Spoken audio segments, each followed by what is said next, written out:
Hi there. It feels weird to be filming in my office because I don't think I've filmed in here for a while, unless I was on the floor in front of the bookcase. I just don't like to be filming this way anymore. But here I am in the midst of a very busy week.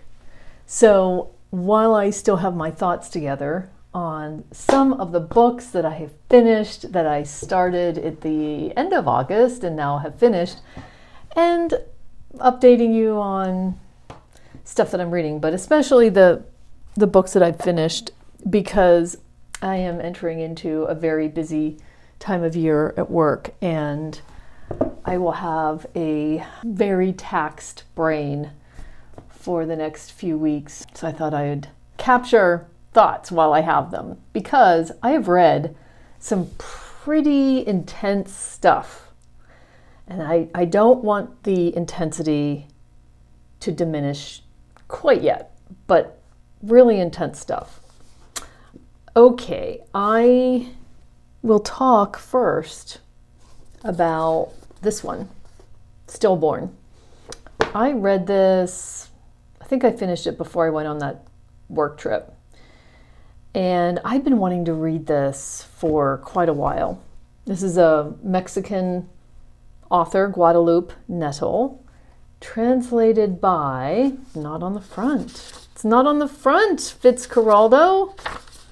Rosalind Harvey. Quite simply, I would take the title of the book as a cue to what some of the subject matter is in this book. I don't want to give anything away because I actually knew nothing about this book, but because of the title alone, I would say that if you're troubled by this title, then I would look at the trigger warnings for this book. So please do that. That aside, all I knew about this book was like what I had heard about it. I mean, wasn't this a International Booker Prize long lister? Is that where? I knew that it was about two women and that they had no plans on having children. And as a matter of fact, one of them, this is on the blurb, but this is just what I remember about what I've heard about it, is that she gets her tubes tied because she just doesn't want to have to worry. She just wants to be able to say when she gets into relationships, like, I've already made the decision. Sorry, it's already made. There is no convincing me otherwise. I wasn't clear that the two women involved in the story, the two main characters, are friends, but they are what I would call best friends. This is Guadalupe Nettel's fourth novel. It says it explores one of life's most consequential decisions, whether or not to have children, with her signature charm and intelligence. So the two women are Alina and Laura. They're independent, career-driven women in their mid-30s. And Laura is the one who decides to have her tubes tied so that she's not able to become pregnant, and Alina doesn't go to those extremes. But their lives keep rolling along, and things happen in Alina's life that are different than she planned, and in Laura's life different than she planned. This is a story about how you set up with what you might think is a life plan and how life happens. We are not steering everything that happens in life, quite obviously, and how life events will occur. Some are harrowing, sad, some are triumphant, glorious, happy, and of course some are in between. Anyway, this book is difficult at times to read because of things going on in Alina's life. It's glorious, to use that word again, in other places because of what develops with Laura. And I think it's a story about caring, about our human drive, need, ability, certainly, to care about other living beings, human beings, animals, all of it. And how you may not think you have that gene, but there may be life events that occur that all of a sudden your capacity is evident to you, and it becomes the most wonderful thing that can happen. Like, that's what, to me, this book is about, on both sides, on Laura's side and on Alina's side. It's extraordinary. I wanted to just keep reading all the time, just until I could see where things ended, or at least the book ended. So, trigger warnings, definitely check those out. But I thought, man, this is one of the best books that I've read this year. Poof! Top read there.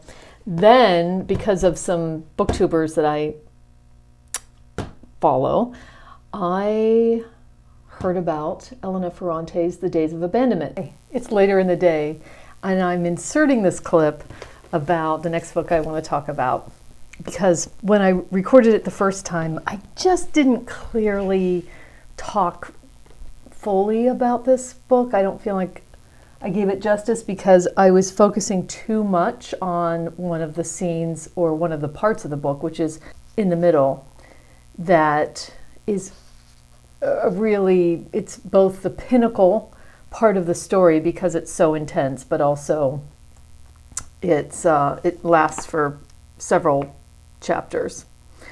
But I read Elena Ferrante's The Days of Abandonment. The reason I came upon this book is that I saw a couple people talking about it recently.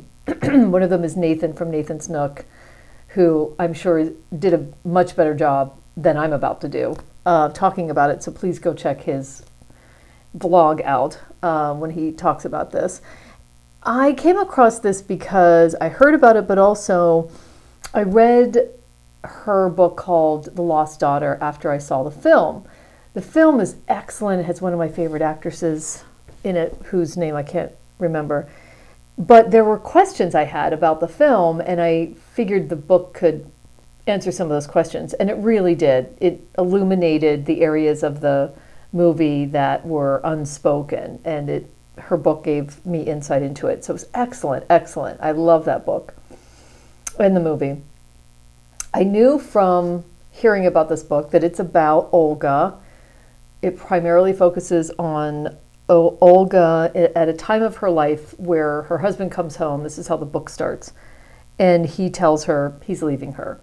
He comes up with all kinds of reasons that she eventually sees through. He's met someone. It's someone he's known for a while, and she's much younger than Olga. Olga's 38. They have younger children, meaning they're not teenagers. They still need to be looked after and shouldn't be left by themselves for very long. Let's put it that way. And they have a dog, Otto. Olga she writes sometimes, but she's really given up on pursuing a career after she had the kids. So this is her life. Her life is all in, and a part of it is running the household. So now she's by herself. Not just by herself, though. The husband has disappeared and isn't readily available at first. So she, even though she's trying to keep herself together, she starts unraveling. She makes efforts to try to keep it together, but she's just not doing well. She tries to reach out to friends. Some of that is the friends' fault, and some of it is just her incapacity to really do that. And there's this scene or a part of the book where she just has a complete and utter, it's not even a dark night of the soul, it's like dark days of the soul, where she's in the apartment with her kids and the dog, and it's a really difficult part of the book. However, the writing is so amazingly done that's really what kept me reading this. I mean, in anybody else's hands, it's just going to be egregious. It's just going to be overdone. It's not overdone in this book.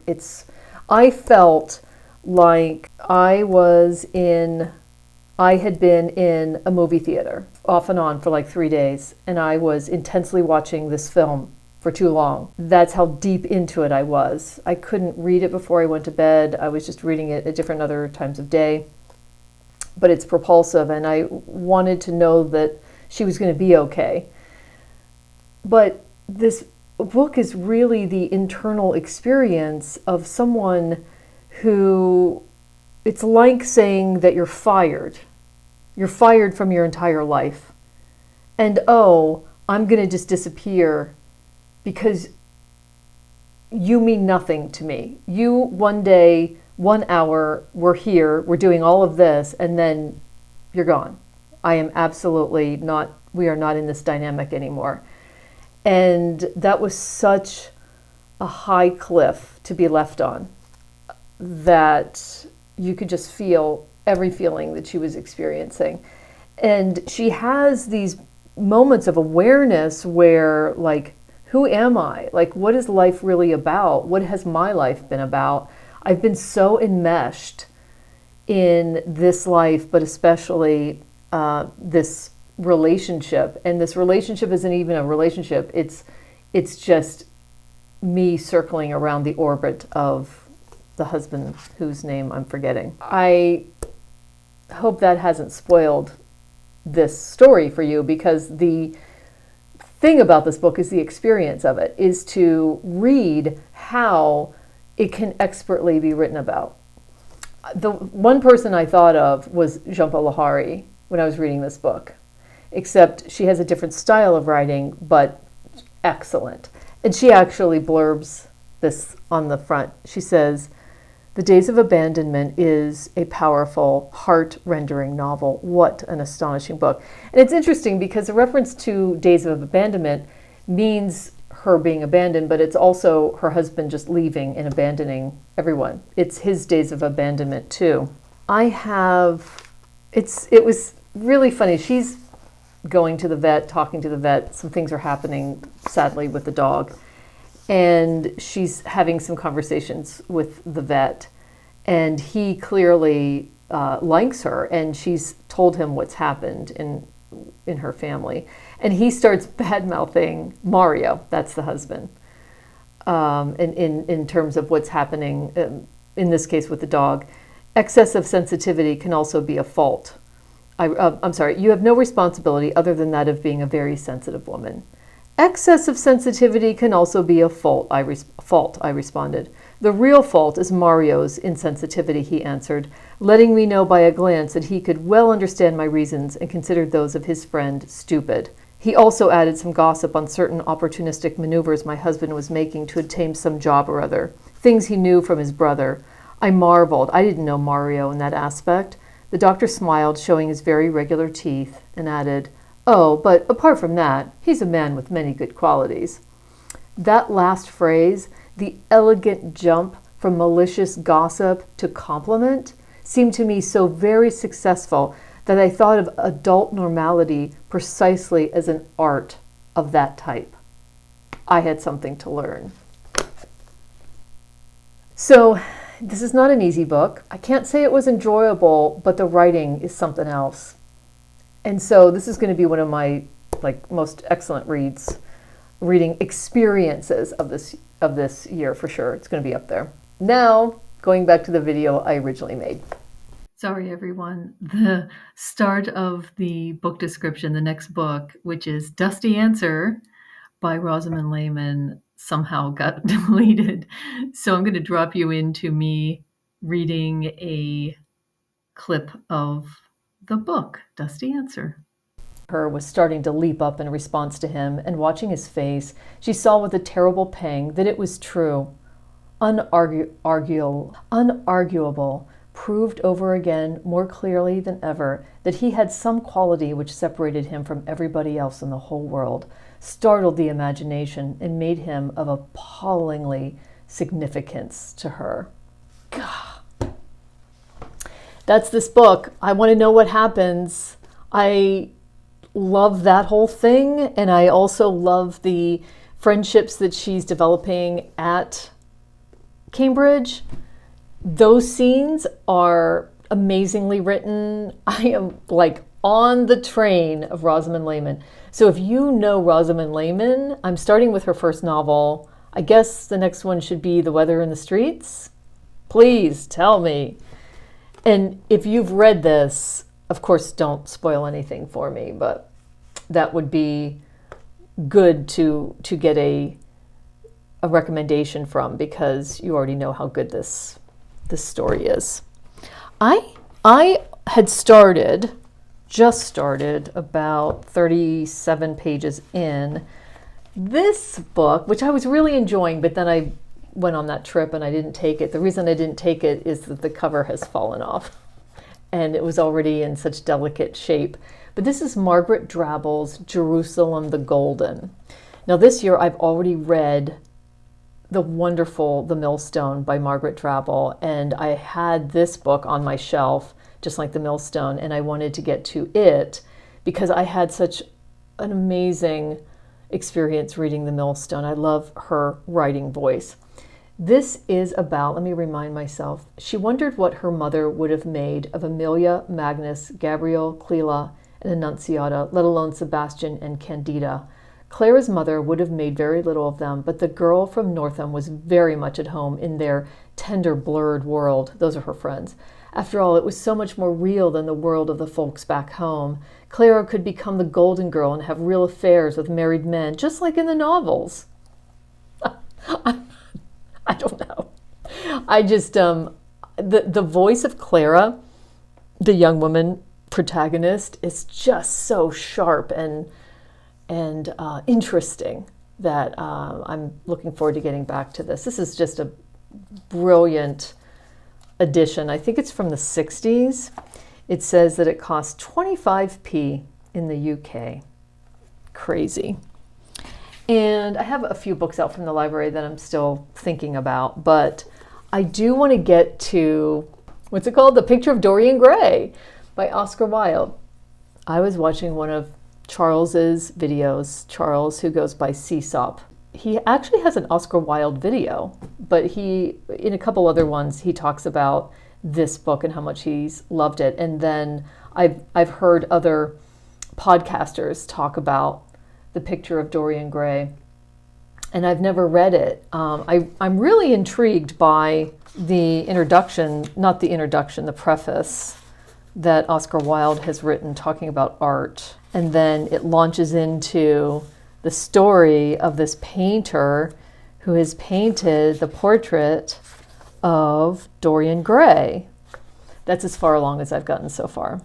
But it's interesting. I'm looking forward to it. I can't wait to read the introduction. Who's that by? Robert McGall. But I'm waiting because it says that it would spoil the story. If you don't know this story, it says one of the best narratives of the double life of a Victorian gentleman.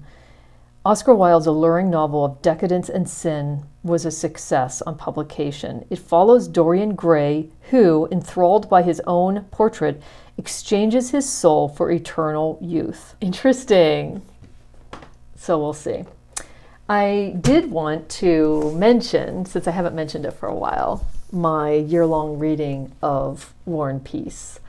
We are at, the people that are reading a chapter a day, we are at page 975-ish, depending on what translation you have, what version you have. And we are in the midst of one of the most horrific parts of these 1812 wars, which we've just gone through the battle at Borodino, and now Napoleon is entering into Moscow. That's the point that we're in. Don't let that fool you, the battles that I'm talking about, because that is one part of this book. The other part is humanity, people being human, all the characters that you meet when they're not in war, their personalities, their families, who they fall in love with, who they have affairs with. It's amazing, is all I can tell you. It's still amazing. I don't know what I'm going to do with myself when I'm done. I love reading in this way. It's Simon from Footnotes and Tangents.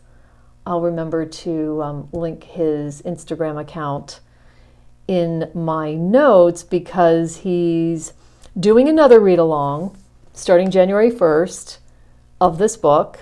You can join in. And he's also doing the like Thomas Cromwell, Hilary Mantel series. So we're starting with Wolf Hall. I'm going to try that. I wish he was doing another big book like this, like another Tolstoy. I'm going to follow along with whatever he's doing because he's an excellent host. Excellent. That's where I'm at with that one. It's just become a part of my life now.